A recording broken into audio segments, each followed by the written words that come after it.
50 years on the rails has broken the back of this GP9 locomotive. She's been rejected, neglected, and written off as scrap. Using cranes, chains, and firepower, a team of experts will tear this 109 metric ton moving machine apart. We the breakdown boys. Tear them up, put them together. Then rebuild her as a lean green locomotive machine.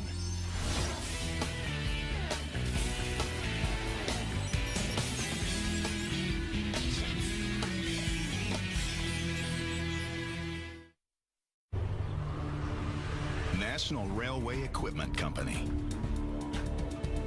There's nothing here that can't be resold, rebuilt, or recycled.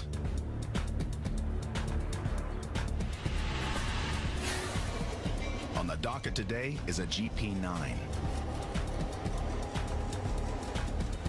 Dubbed the Jeep 9, it was built in the 1950s. She's clocked over 1 million kilometers in her day.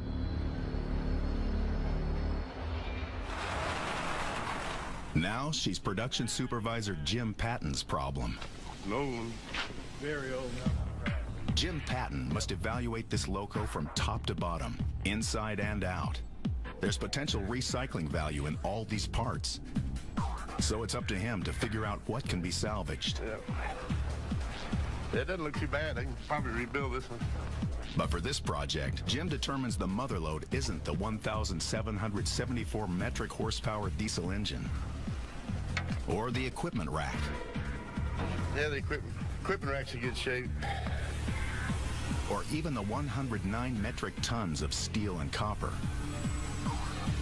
It's the frame. I just want the center, the meat of the locomotive, which is the frame.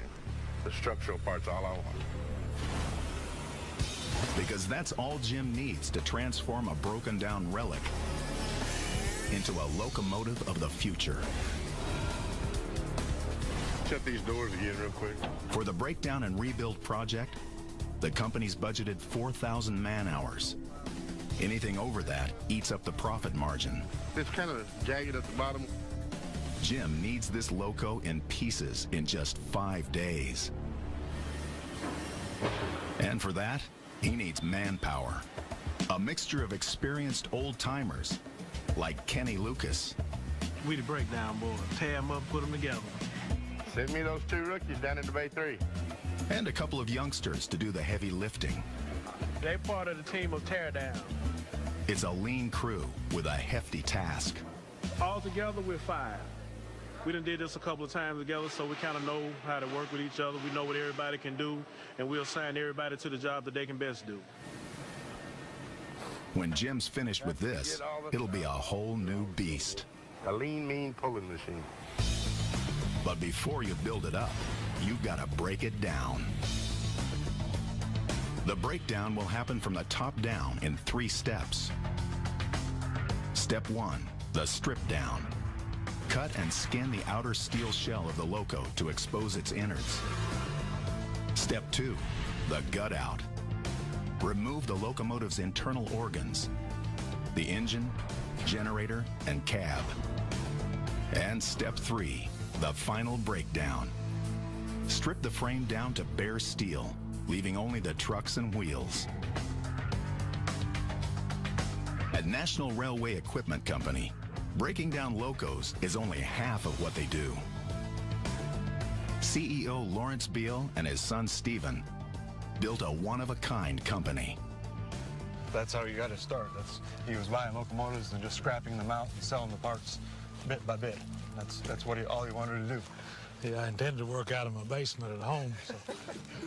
Today, their 25-year-old business includes full-scale production. Oh yeah, we remanufacture the locomotives. That's exactly what these are. They were used locomotives that we bought, and then we remanufactured them, and when we're done, they're pretty well new. This 10-hectare lot in Mount Vernon, Illinois, is home to about 100 locomotives. and they are waiting for the chance to get rebuilt and back on the rails. And right now, it's time to make over the Jeep 9. The crew gets straight to work on the first step, the strip down. First up, remove the steel hood. A steel membrane that stretches from the cab back over the main components. National Railway Equipment Company can sell it as scrap or reuse the structure, so the team wants it off in one piece. This metal behemoth was designed to be indestructible,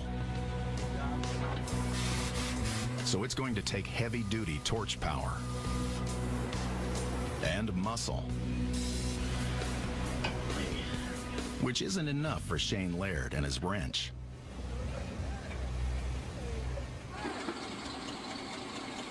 Nope, that ain't working. He's forced to call in help. We got this pipe in the way, and we're gonna have Tim come over here and cut it out for us. Have fun, buddy. You fell in the hole now. The experienced guys get the torches, for good reason. This beast may be metal, but she's far from fireproof. Over the decades, a noxious coating of grease, oil, and debris worked its way deep into her body. A blast of flame in the wrong spot could ignite a fire.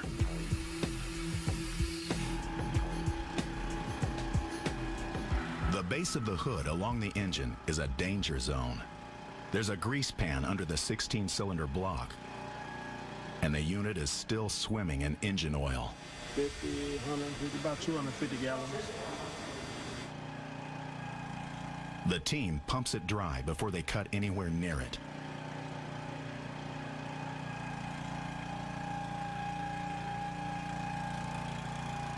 You know, you figure if you got a clean work environment with less hazards, you got less chance of people getting hurt.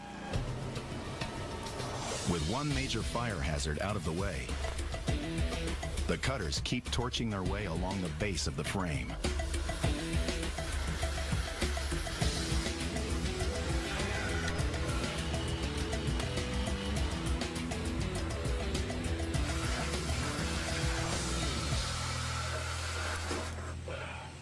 The team is ready to pull the hood. For that, they'll need some lifting power.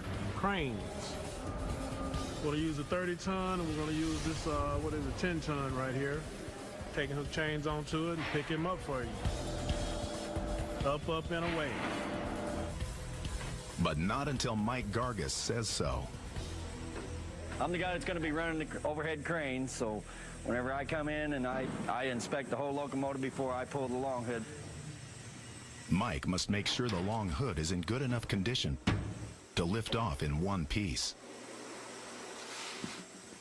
The last thing he wants is 4,500 kilograms of rusted steel plate collapsing on the workers. A few bolts on this side, a couple bolts on that side, a few cracks in the long hood that we'll have to get it taken care of and everything before we can pull the long hood so it don't fall apart as we pull it up. Okay. Mike finds cracks that he's concerned could tear apart in the lift, so he calls in the welders to try and reinforce the weakest points. Over the years, it has acquired a lot of rust, a lot of cracks, even when it was moving. You know, a lot of times they get stress cracks and things like that. We have to be very careful because we don't want to take anything off that when we lift it, it have a chance of breaking. It's more of a safety procedure than anything else that don't nothing fall apart. The hood can only be reused if it's in one piece. But try as they might, it looks too risky. They come up with a new plan. There are too many cracks in the hood to take it off in one piece, so the team decides to take it off in two pieces. With them cracks up on the hood and everything, it's not real safe. As they work to cut the hood in two, the boss checks in for a final inspection.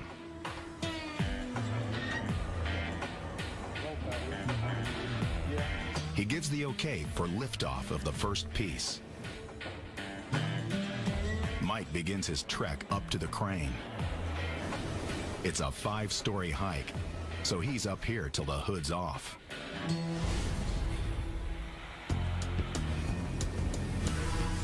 If the team missed a bolt or didn't torch all the way through, this loco will try to hold on to its skin. Is everybody out of the way?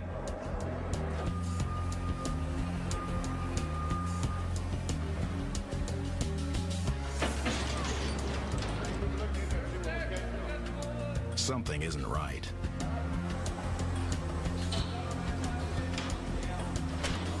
The long hood is stuck.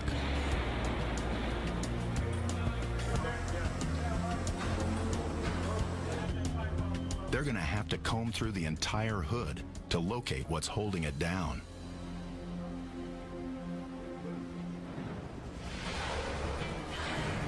The locomotive breakdown team can't find the cause of the lift holdup. 20 minutes later, they discover it's just one single bolt that's delaying the entire operation. It happens sometime. Have things stuck, new pieces been added, think you have everything out, it don't. And somebody knucklehead don't take all the bolts Then a knucklehead didn't take all the bolts out. out. Kenny! Yeah. No, it's all right. It's all right? It's all right. Oh, okay. Okay.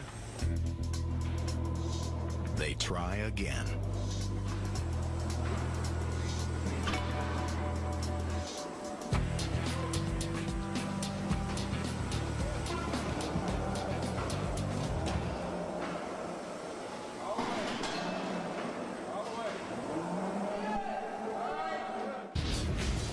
The first section is done. Because they had to cut the hood in two, Jim can't reuse it. But it's still worth about 970 euros in steel scrap. Now, the second piece of the hood.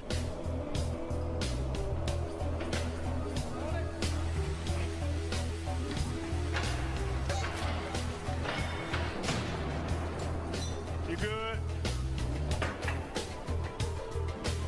Up. Take her easy. It comes away clean. Stage one of the breakdown is complete. Now they can move on to the gut out. Removing the components, including the massive 1,774 metric horsepower engine. Since the 1930s, many locomotives have been powered by a combination of mechanical and electrical technology. At the core, a supersized diesel engine. That runs a generator, which creates enough electricity to power the air compressors needed to run all its vital organs, as well as the wheel-turning traction motors. Jim's got a schedule to keep. Right now we're on schedule. I hope to continue on schedule. But he doesn't want them to rush it. Hey, Kenny, here's the blood. They've got to remove each component while trying to keep its auxiliary parts intact.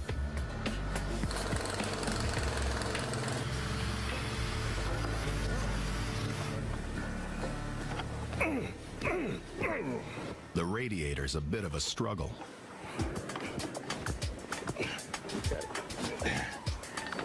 Yeah, pass the torch. Torch.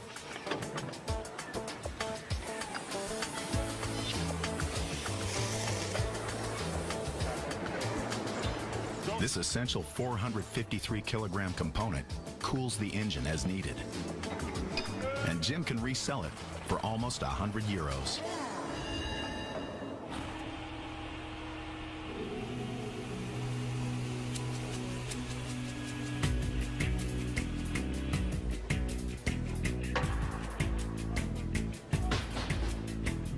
The breakdown continues. But then, a problem arises. Oh, Lordy. Shane finds a fuel leak below the air compressor. It's residual diesel from the old fuel lines. He plugs the leak the old-fashioned way until they can get a cover on it. Nobody let a spark hit that. It could light up a fire in no time. Anytime you have oil build up like that, you have to be prepared. Always be. That should be one of your first items you bring to the table is your safety equipment. Crisis averted. They unhook the air compressor. The air compressor creates pressurized air, which locomotives use to brake, release sand, and even blow the horn. One more, Mike. It will be a good candidate for rebuild. It's time to prep for lifting the engine. Wrenches won't do diddly on this beast. All up. And that's ready to go. This 16-cylinder powerhouse has some of the biggest bolts on the locomotive. This is a spline drive. It takes out the bolts that don't want to come out with nothing else. These spline drives tackle the toughest jobs, using 2,400 Newton meters of torque. Ain't too many bolts it won't take out. But it's not just the bolts they have to remove. They must cut old fuel lines connected to the engine through the bottom of the frame. The smallest on the team gets assigned this dirty duty. The smallest, but the best looking. But gotta finish cutting this in half, so when we pull the engine, the pipe doesn't hook up, so it just pull out clean. Got a little bit here left to cut, and then this will be done. It's a messy job, but someone's got to do it. With the arteries cut, Mike heads to the main surgery ward. They're ready for operation.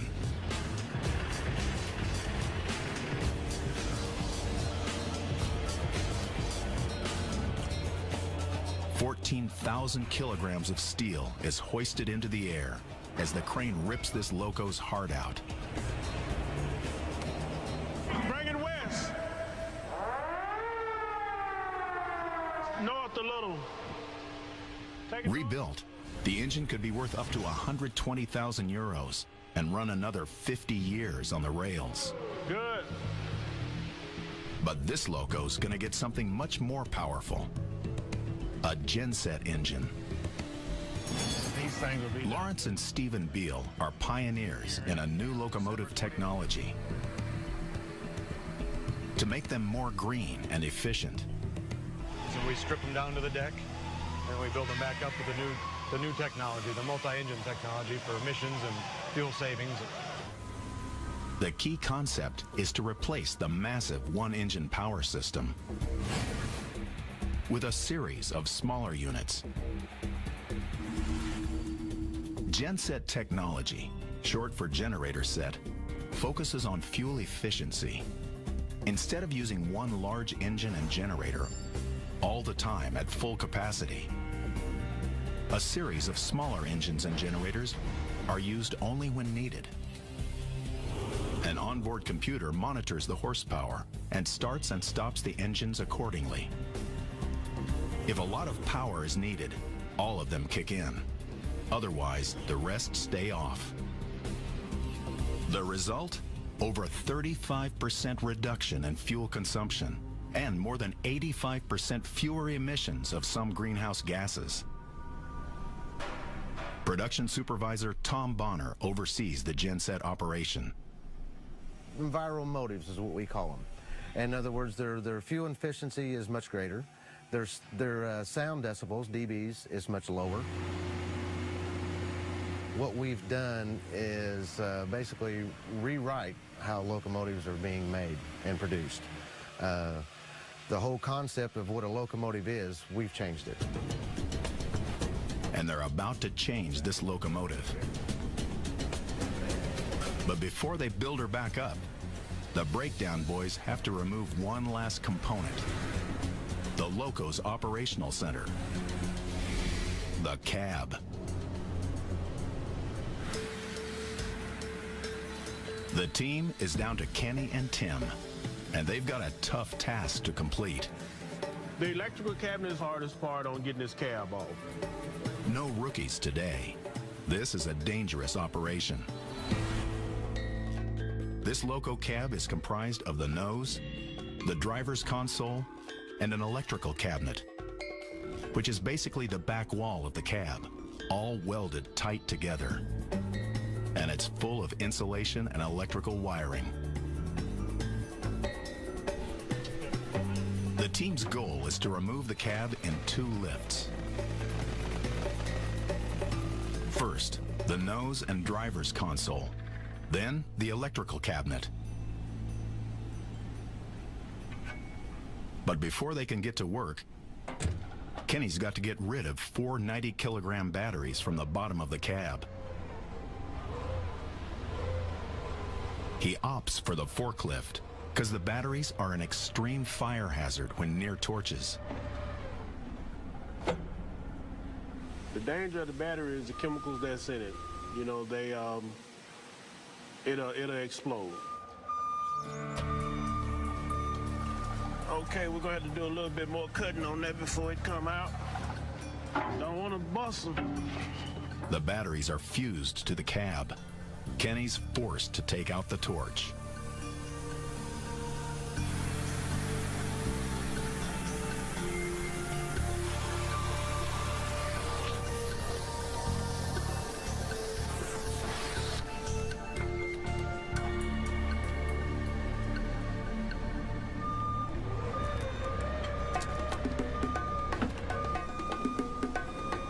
Finally, success. They'll recycle and resell these batteries.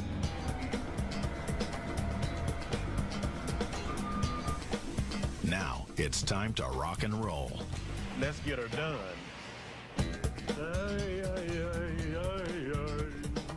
Kenny and Tim set about cutting apart the cab.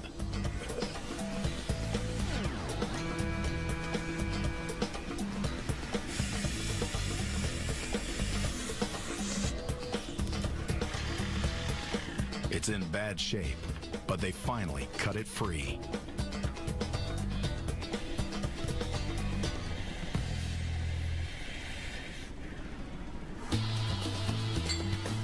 They're ready for the first lift.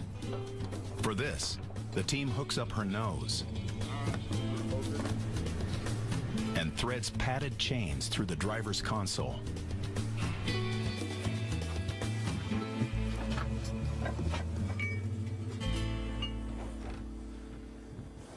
We good? Huh?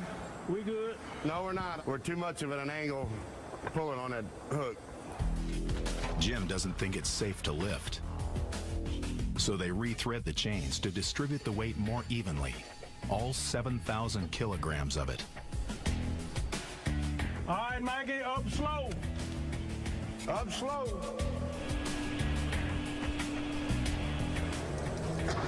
Oh, cabinet's coming with it. Set it down. Set it down. This beast won't budge. Something's not right. All the bolts out up there. It's got to be welded somewhere. Okay, Let's check it out real quick. The electrical cabinet is somehow still attached, but the plan is to lift that separately. Over there. We get it from up under? Probably. But it's going to take a while to get this cabinet loose. Cabinet's pulling up, dude. I know. Yeah, but you get up in the air and something give away. I'm not taking a chance now. I'm not going to be unsafe. We can put some more bolts back in there. Throw some bolts back in them holes. Hey, we got bolt holes. We'll put some bolts in it, but I want a lot of bolts in it. Jim reluctantly agrees to the option of last resort. Try to pull it all free in one lift. But first, he wants the electrical cabinet reinforced to the cab. What we need, about 10 of them? No, you need about 20 of them.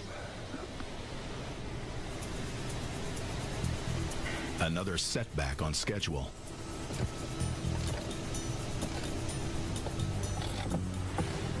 It's going to be a little while before we pull this. Look on my top box and give me that 3/4 socket and that 3/8 drive ratchet. Tim and Kenny screw in 20 bolts by hand. Hopefully, This will secure the electrical cabinet to the driver's console. Okay, Mikey, we ready? Hey, go up. Call it, man. She ain't going quietly. Kenny? Mike, fix yours up some more. Go ahead. Whoa! But the strategy works. Nose, driver's console, and electrical cabinet break free in one piece. That's why I said headache. And Jim's team is back on schedule.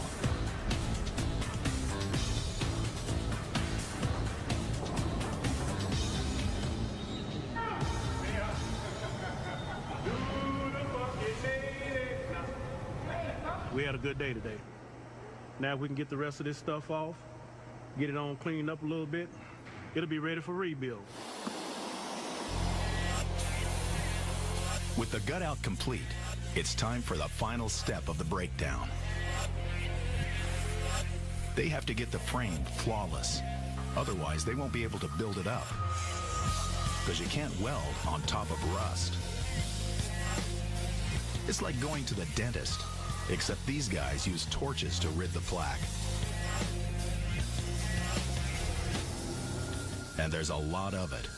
It will take them days of sanding, cutting, and scraping to get it ready for rebuild. It's taken Jim's breakdown team just 5 days to tear this Jeep 9 apart. All that's left is their 17-meter-long base frame.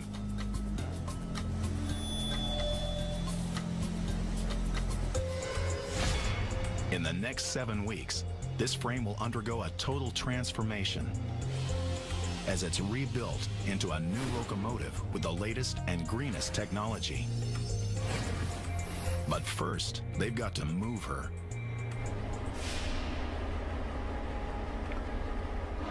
Everything looks good. I'd say let's roll it out of here. When you have a yard full of locos, it's a full-time job getting units from point A to B. That's where Tom Boswell and Hubert Carter come in. Their specialty, switching. Keep on rolling my way.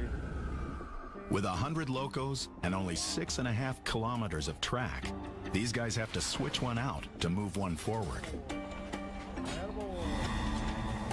This is like the chess game where we have to move them all around in order to get to where we're going. You always got to think ahead. And, you got to remember where this is at, or maybe put this one over here and double back and grab these two. And at first it's kind of hard, but, once you do it for a while.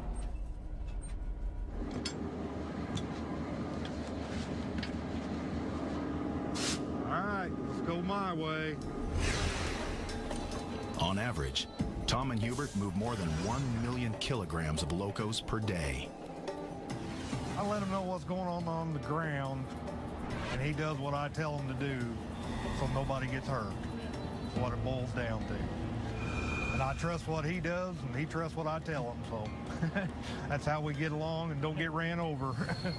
Because you can't stop a locomotive real quick. Yeah, it don't stop on a dime. Keep on rolling my way. It's all about communication. A lot of times I'll honk to respond so he knows I heard it instead of getting on the radio all the time.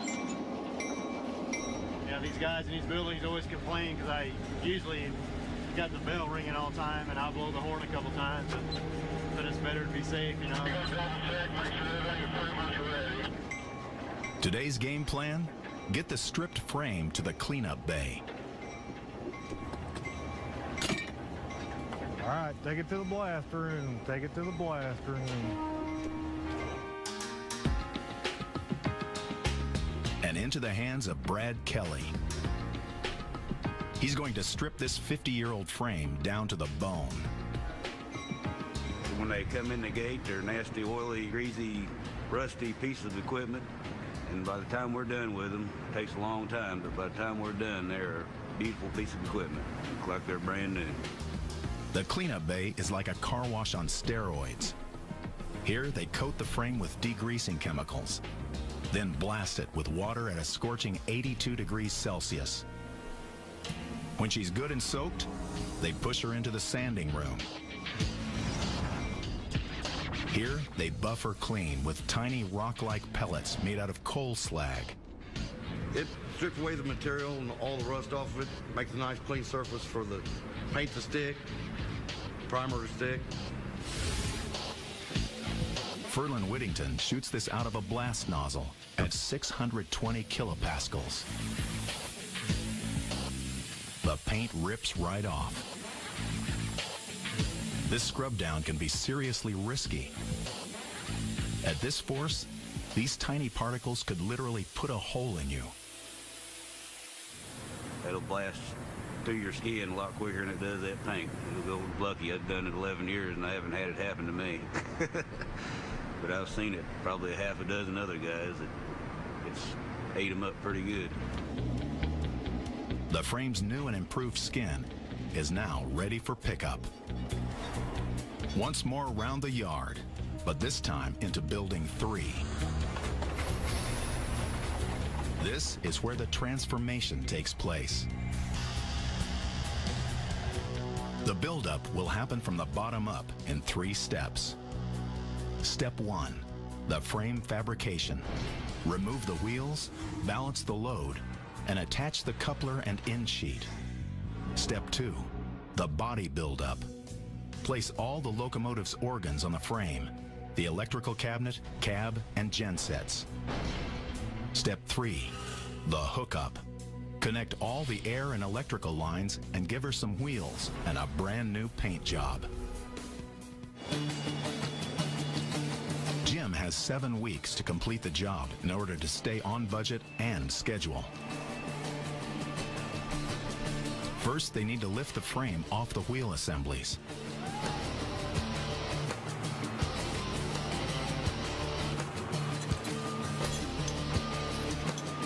Out come the wheels, and in go the temporary stilts. These 7,484 kilogram wheel frames, called trucks, are one of the best examples of recycling. Built in the 1940s, these bad boys are continuously used and reused. In fact, trucks like this are no longer even manufactured because with a little upkeep, they last forever. The team will refit the wheels with new traction motors, ready for another 50 years on the tracks. Jim's finally got his frame, stripped clean and primed to go. Now the body buildup can begin. In the next few weeks, the crew will build a new locomotive on the old Jeep 9 frame. But before they can put anything on it, they must make sure it can handle the load. A loco is designed to be heavy, to keep it on the tracks. This frame must weigh 23,000 kilograms to have adequate traction. Dick Porter's responsible for making sure that weight is balanced throughout the frame. To do so, he adds ballast, or dead weight. We have to have pretty well the same amount on the front end as the back end. We've got ballast welded all the way down the side. We're a little light on the front. So what we do, we've got a sealed compartment on the front. We add steel shot to it and then seal everything with an 1.5 inch steel plate. The base frame is balanced. Now Dick can start assembling the loco's upper body. I'll be throwing a little bit of dust here. The crew builds the upper framework of their locos from sheets of recycled steel. They've got a CNC plasma cutter on site to slice up sheets according to specification.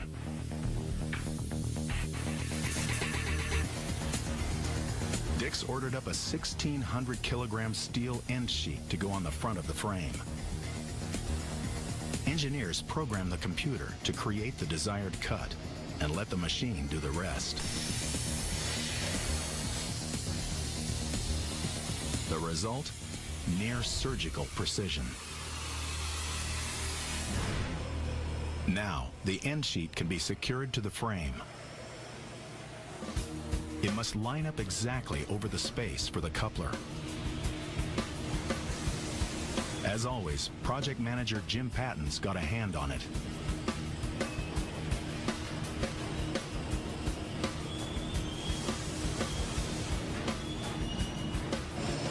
And this side needs to come up just about a 3/16 of an inch. Putting it on is the easy part. It's the adjusting that really matters, because every millimeter counts, especially when it comes to the coupler. Next step, install the couplers. All locomotive and train cars have a coupler on the front and back, so they can interlock. Right. Now go up. If they don't line up exactly, the trains cannot connect. You gotta have your knuckle at a certain height on front and back of locomotives and the train cars, or they won't hook up. You'll have a big problem then. With the frame ready to go, it's time for step 2, the body buildup. Place all the locomotive's new and improved organs on the frame.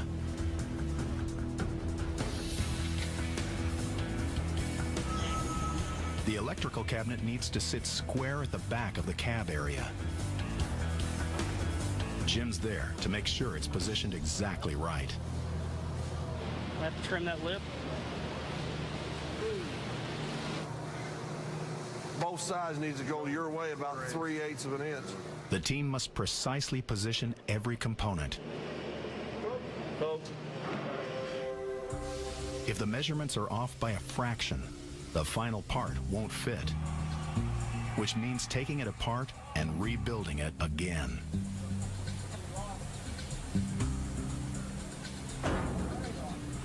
And right now, Chris Bledsoe is struggling with the nose. Pretty crooked. The way they got the lifting eyes set up there, it ain't gonna pick up straight. It seems to just be a matter of getting the nose level. Say, we'll get it in there.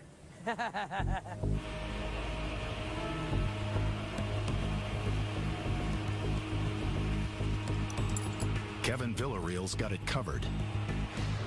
We need basically one eye bolt on every corner and 4 different chains so it'll lift straight up and come straight in and level it out. Kevin welds on new lift hooks. Evens up the chains. 1, 2, 3, 4. And Chris tries for another landing. Little more. Oh, perfect! In she goes. Now they've got to secure it. And that means welding. Welding involves a fine steel wire fed out the end of a tube, while at the same time, a bolt of electricity shoots through it. It melts the wire on contact into a steel puddle, creating an incredibly strong bond. This fuses all the steel together, so it can withstand weight, strain, and weather for another 50 years. No one gets more excited to weld than Mr. Kenny Lucas. This is my girl, Betty. Yeah, this is my baby. She's such a sweetheart. She just performs well, you know what I mean? I mean, really. Betty is my welder. My welder. Don't nobody use Betty. My little glove box with my cup holder and thing. My little hooks to hang my leads and welders. I got a storage compartment under the bottom, you know, where I can put all my little gadgets and stuff. With a cart like Betty, Kenny can make metal melt and sparks fly. But if the weld is not done properly, it could jeopardize the entire structure and safety of the locomotive. It's an art. It's got to be an art. You got to be good at it. It's structurally, you're taking two pieces of metal and making one solid piece of metal out of it. And if it's got any holes or flaws in it, your structure's not safe. Some welders, they just lay it down and it looks like a machine did it. This is perfect. It's like a beautiful woman, man. It's just perfect. Raymond Scott is one of those welders. I've been doing this for quite a few years. I take pride in what I do. And there are multiple welding techniques. There's different motions that you can use. You can use a half moon.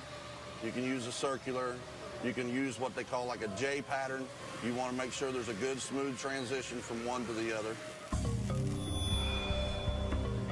The Loco is shaping up pretty nice. With the nose now secured, it's time for the final component to go on.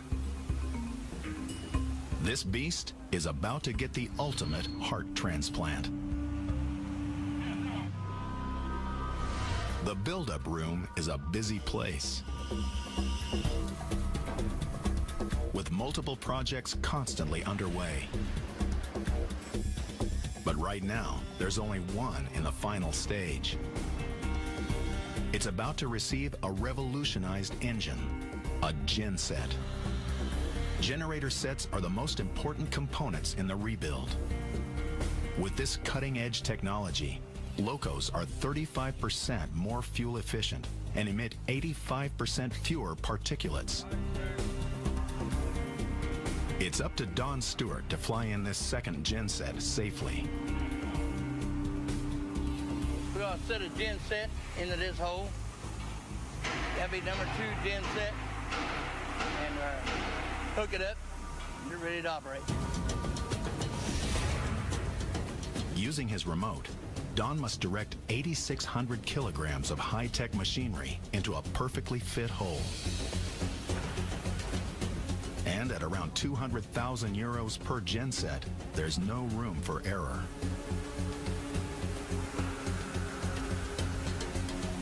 I'm off 5 miles, Stu. I don't know about the rest of them.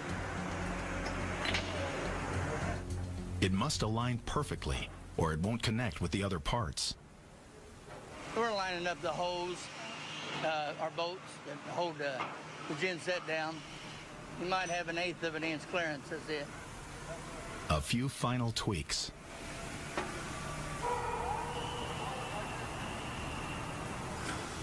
And voila, the team's got the genset in place. With the heart of the Loco installed, this moving machine is now at the forefront of green technology. Pretty soon, she'll be ready to roll, but not until she gets her wheels back. That's where the mechanics come in. They maintain the legs of the Loco, truck frames, wheels, and motors. They make them as good as new.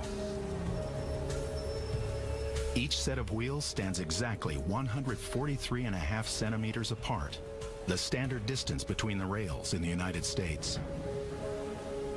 When the truck, wheels, and motors all come together, the newly assembled unit weighs almost 18,000 kilograms. But that's nothing compared to what's about to go on top of it. Time to bring in the Mega Jacks. To lift a Loco, you gotta have power. Just a little off side to side. These 45 metric ton jacks work as a single unit and operate at exactly the same speed to ensure they lift the Loco level. We're going to jack up this locomotive. We're going to put trucks underneath it. I think we're good, Stu. Clear for jack-up. They crank up the Loco and safely slide in the wheels.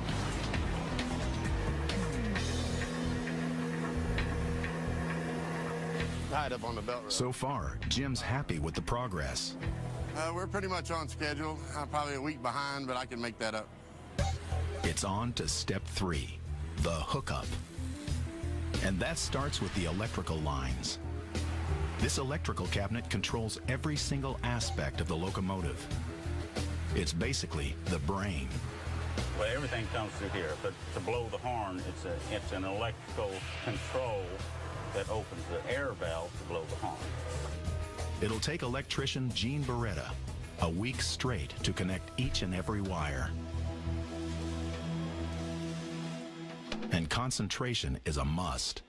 If he gets the wires crossed, the whole lot won't go. While Gene focuses on the wiring, a second team installs the air system. We're just the airmen. We run all the air lines in the locomotives for the brakes, the sanders, the horns, the windshield wipers, all that's run on air. Air is like the blood of the locomotive. Several parts require it. These air lines are made out of copper. At around €5 per kilogram, it's a pricey material to work with. I'm just marking this and cut it because we need it to fit perfect. Every airline must be cut, bent, and fit exactly to measure. And there you have it. Soon she'll be ready to hit the rails. However, they're going to need a bit of juice to finish the job. This forklift carries 11 130-kilogram batteries. The batteries look innocent, but they are alive. Unlike previous engine models, the energy-efficient genset automatically recharges these when they are low on energy. Touchdown! Jim's happy. They're in the final lap of the buildup and on schedule. It's finally time to dress her up with some new paint. Ferlin Whittington and his team of painters place stickers over dried orange paint to stencil on the letters of the loco's name. With the stencils in place, now it's time to paint it black. The team suits up for the assignment. And they've learned some tricks of the trade. Putting Vaseline on my face, the part that's open, eyelashes or whatever, you know what I'm saying, because the paint, paint in here, get paint in your eyes or on your eyelashes, it's hard to get off of your face. And when you get done, you just wipe it off with a towel. You don't have to scrub on your face or nothing like that. This is our respirator. It's got two charcoal filters in it, one on each side and a pre-filter on the outside. Keep the particles out of our lungs. It works pretty good.